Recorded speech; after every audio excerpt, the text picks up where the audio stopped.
ಅತಿಥಿ ಗಣ್ಯರು ದೀಪವನ್ನ ಬೆಳಗುವುದರ ಮೂಲಕ ಈ ಕಾರ್ಯಕ್ರಮಕ್ಕೆ ಶುಭಾರಂಭವನ್ನ ಮಾಡಲಿದ್ದಾರೆ. ಒಂದ್ ಕಡೆ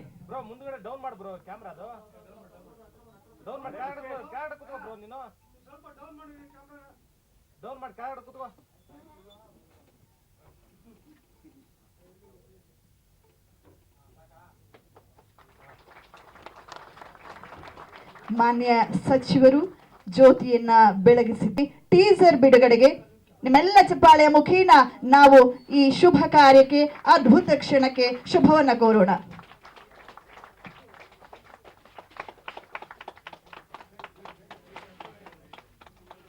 ಮಂಜು ಅವರ ಆಶೀರ್ವಾದದೊಂದಿಗೆ ರಾಜಾ ಹುಲಿ ಸಿನಿಮಾಗೆ ಅವರು ನಿರ್ಮಾಪಕರಾಗಿದ್ರು. ಈ ಸಿನಿಮಾಗೆ ಅವರ ಆಶೀರ್ವಾದ ಮತ್ತು ಹಾರೈಕೆ ಇದೆ.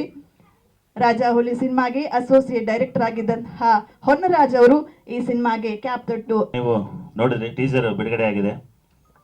ನಮ್ಮ ಸಿನಿಮಾ ಎಲ್ಲ ಹಂತದ ಕೆಲಸ ಮುಗಿಸ್ಕೊಂಡು, ಸೆನ್ಸಾರ್ ಕೆಲಸನ ಮುಗಿಸ್ಕೊಂಡು UA ಸರ್ಟಿಫಿಕೇಟ್ ತಗೊಂಡು ಇವಾಗ ರಿಲೀಸ್ಗೆ ಸಿದ್ಧ ಇದೆ. ಆದಷ್ಟು ಬೇಗ ನಿಮ್ಮ ಮುಂದೆ ಬರ್ತೀವಿ. ಒಳ್ಳೊಳ್ಳೆ ಸಾಂಗು, ಫೈಟು, ಸಿನಿಮಾದಲ್ಲಿ ಒಂದು ಕಂಟೆಂಟ್ ಇಟ್ಕೊಂಡು ಮಾಡಿದ್ದೀನಿ ಅಂತ ನಾನು ಆಲ್ರೆಡಿ ನಿಮ್ಗೆ ಹೇಳಿದ್ದೀನಿ. ಈಗ ಕೂಡ ಹೇಳ್ತಾ ಇದ್ದೀನಿ ಕಾನ್ಫಿಡೆಂಟಲ್ಲಿ. ಒಂದು ಒಳ್ಳೆಯ ಚಿತ್ರನ ಮಾಡಿದ್ದೀನಿ. ಅದಕ್ಕಾಗಿ ನಾನು ಒಬ್ಬ ಒಳ್ಳೊಳ್ಳೆ ವ್ಯಕ್ತಿಗಳನ್ನ ಕರೆಸಿ ಅವ್ರ ಕೈಲಿ ನಾನು ಅವ್ರಿಗೆ ಪ್ರಾಮಿಸ್ ಮಾಡಿದ್ದೆ, ಅಣ್ಣ ಒಂದು ಒಳ್ಳೆ ಚಿತ್ರ ಮಾಡಿದ್ದೀನಿ, ದಯವಿಟ್ಟು ನೀವು ಬಂದು ನನ್ನ ಟೀಸರ್ ಲಾಂಚ್ ಮಾಡಿ ಅಂತಂದು. ಹಾಗಾಗಿ ಅವ್ರು ಬಂದು ಲಾಂಚ್ ಮಾಡಿಕೊಟ್ರು. ನಿಮಗೆ ನೋಡಿದಂತೆ ಮೊನ್ನೆ ಮನದ ಕಡಲು ಚಿತ್ರದ ಒಂದು ಸಂದರ್ಭದಲ್ಲಿ ಯಶ್ ಸರ್ ಬಂದಿದ್ದರು. ಅವರು ಕೂಡ ನಾನು ಭೇಟಿ ಆಗ್ಬಿಟ್ಟು ನಮ್ಮ ಸಿನಿಮಾ ವಿವರ ಎಲ್ಲ ಅವ್ರಿಗೆ ಹೇಳಿದೆ. ಅಣ್ಣ ಈ ಥರ ಎಲ್ಲ ಆಗಿದ್ದೀನಿ, ಇಡೀ ಸಿನಿಮಾದಲ್ಲಿ ನಿಮ್ಮ ಅಭಿಮಾನಿ ಒಬ್ಬ ಯಾವ ರೀತಿ ಇರ್ತಾನೆ ಅನ್ನೋದನ್ನು ನಾನು ತೋರಿಸಿದ್ದೀನಿ ಅಂತಂದು. ಒಳ್ಳೇದಾಗಲಿ ಚಿನ್ನ, ಆಲ್ ದಿ ಬೆಸ್ಟ್, ಚೆನ್ನಾಗಿ ಮಾಡಿದೆ ಅಂದರೆ ನಿಂಗೆ ಒಳ್ಳೇದಾಗೇ ಆಗುತ್ತೆ, ತಲೆ ಕೆಡಿಸ್ಕೊಬೇಡ ಅಂದರು. ಅಣ್ಣ ಒಂದು ಲಾಂಚ್ ಮಾಡಬೇಕು ನಿಮ್ಮ ಕಡೆಯಿಂದ, ನಾನು ಭಾಳ ದಿವಸ ವೆಯ್ಟ್ ಮಾಡ್ಕೊತಾ ಇದ್ದೀನಿ, ಒಂದು ಟೀಸರು ಅಥವಾ ಆಡಿಯೋ ಲಾಂಚ್ ಅಂತ ಹೇಳಿದೆ. ಅದಕ್ಕೆ ನನ್ನ ಬಗ್ಗೆ ನಿಂಗೆ ಗೊತ್ತಲ್ವ ಚಿನ್ನ, ದಯವಿಟ್ಟು ನನ್ನ ಕಾಯಬೇಡ, ನಾನು ತುಂಬ ಬ್ಯುಸಿ ಇದ್ದೀನಿ, ಇಲ್ಲಿಗೆ ಬಂದಿದ್ದೆ ಒಂದು ಗ್ರೇಟು, ನೀನು ಮಾಡೋ, ನಿಂಗೆ ಒಳ್ಳೇದಾಗುತ್ತೆ ದಯವಿಟ್ಟು ಅಂತ ಹೇಳಿ ನನಗೆ ಆಶೀರ್ವಾದ ಮಾಡಿ ಹಾರೈಸಿದ್ದಾರೆ. ಸೊ ಅವ್ರಿಗೂ ಕೂಡ ನಾನು ನಿಜವಾಗ್ಲೂ ಈ ಮುಖಾಂತರ ತುಂಬ ಧನ್ಯವಾದಗಳನ್ನ ನಮ್ಮ ಯಶ್ ಬಾಸ್ಗೆ ಅರ್ಪಿಸ್ತಾ ಇದ್ದೀನಿ. ಥ್ಯಾಂಕ್ ಯು ಯಶ್ ಬಾಸ್, ನಿಜವಾಗ್ಲೂ ನೀವು ಕೊಟ್ಟಂಥ ಆಶ್ವಾಸನೆ ನನಗೆ ನಿಜವಾಗ್ಲೂ ಖುಷಿಯಾಗಿದೆ. ನೆನಪರಲ್ಲಿ ಪ್ರೇಮ್ ಸರ್ ನಾನು ಕರೆದೆ, ಅವರು ಕೂಡ ಒಳ್ಳೇದಾಗಲಿ, ನಾನು ಔಟ್ ಸೈಡ್ ಇದ್ದೀನಿ, ಖಂಡಿತ ನಾನು ನೆಕ್ಸ್ಟ್ ಪ್ರೋಗ್ರಾಮ್ ಬರ್ತೀನಿ, ನಡೆಸ್ಕೊಡ್ತೀನಿ ಅಂತ ಹೇಳಿದ್ದಾರೆ. ಸೊ ಒಂದು ಒಳ್ಳೆಯ ಹಂತದಲ್ಲಿ ಸಿನಿಮಾ ಬಂದಿದೆ. ನಿಮ್ಮ ಮುಂದೆ ನಾನು ಖಂಡಿತವಾಗ್ಲೂ ಆದಷ್ಟು ಬೇಗ ಸಿನಿಮಾನ ತರ್ತೀನಿ. ಕಾರಣಿ ಸನ್ಮಿತ್ರರಾದ ಹುಚ್ಚಪ್ಪನವರೇ, ಮುನ್ರಾಜ್ ಅವರೇ,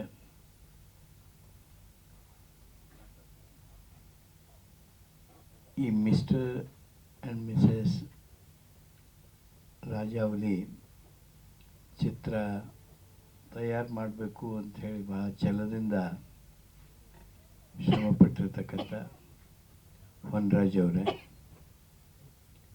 ಗೆಳೆಯರಾದ ಜಯಸಿಂಹ ಅವರೇ, ವೇದಿಕೆ ಮೇಲಿದ್ದಂಥ ಎಲ್ಲ ಗಣ್ಯರೇ, ನೆರೆದಿರ್ತಕ್ಕಂಥ ಮಾಧ್ಯಮ ಮಿತ್ರರೇ,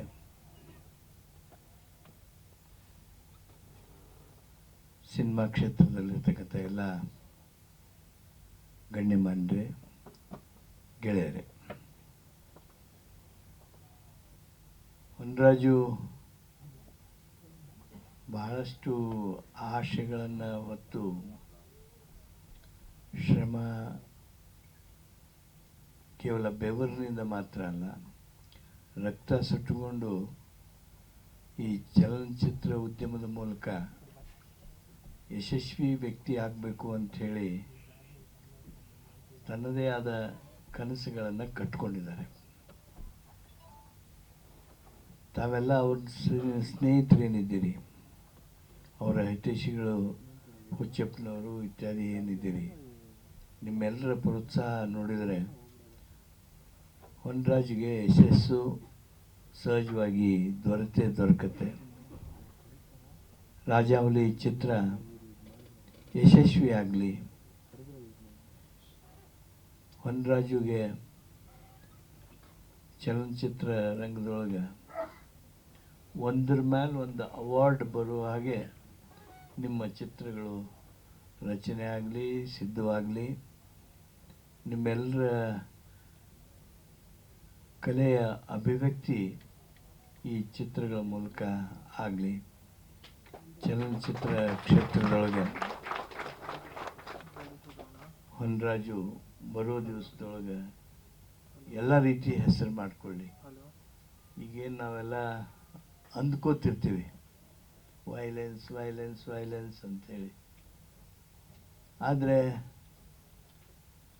ಹಲವಾರು ಸಿನಿಮಾದೊಳಗೆ ವೈಲೆನ್ಸ್ ಎಷ್ಟೇ ಇದ್ರೂ ವೈಲೆನ್ಸ್ ಅನಿಸೋದಿಲ್ಲ. ಅದು it appears as A it was necessary.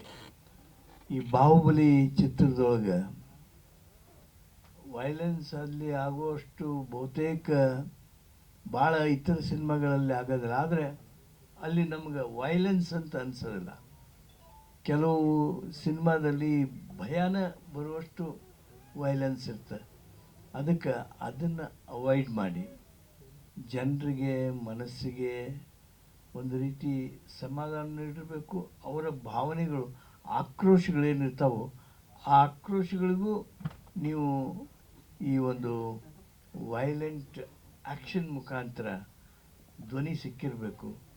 ಆ ರೀತಿಯಾದ ಉತ್ತಮವಾದಂಥ ಸಿನಿಮಾಗಳು ಸಮಾಜಕ್ಕೆ ಒಂದು ರೀತಿ ಪಾಠ ಹೇಳುವಂಥ ಸಿನಿಮಾಗಳೊಳಗೆ ಈ ರಾಜಾ ಹುಲಿನೂ ಒಂದು ಆಗ್ತದೆ, ಆಗಲಿ ಅಂತೇಳಿ ಹಾರೈಸಿ, ಹೊನ್ರಾಜು ಇವತ್ತು ಅವನ ಜನ್ಮದಿನ, ಅವ್ರಿಗೆ ಬದುಕು ಬಹಳಷ್ಟು ಎತ್ತರಕ್ಕೆ ಹೋಗುವ ಹಾಗೆ ಎಲ್ಲ ಹಿರಿಯರು ಆಶೀರ್ವಾದ ಮಾಡಲಿ.